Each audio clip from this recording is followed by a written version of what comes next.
ចអាឡាយអនុស្សាវរីយ៍ជាប់ដោយរុក្ខជាតិធ្វើមិនដាច់នឹងបានឃើញព្រែកឯងទៀតមែនតែខ្លួនខ្ញុំឃ្លាត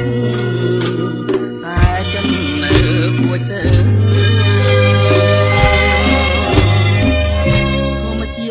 យោញឹមដែលធ្លាប់មករាំងទាំងឥឡូវប្រែប្រាំងទៅជាសត្រូវអនុស្សាវរីយ៍ជាប់ទៅដោយផ្លូវតាមថ្ងៃនេះទៅលែងឃើញព្រែកឯងទៀតហើយ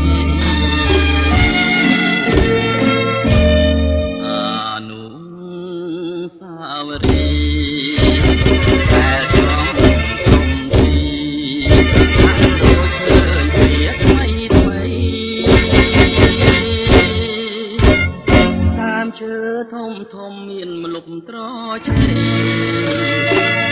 តែសំលេងតែពីអស់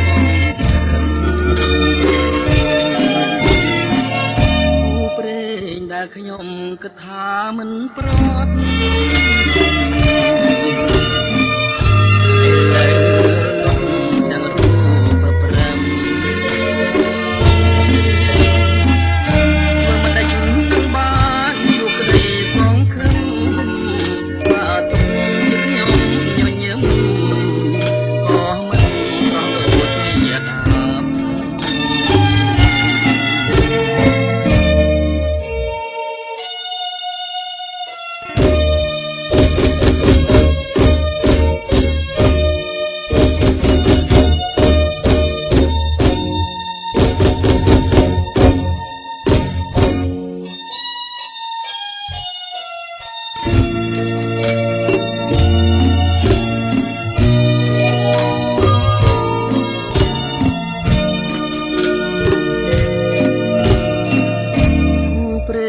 ដែលខ្ញុំគិតថាមិនប្រត់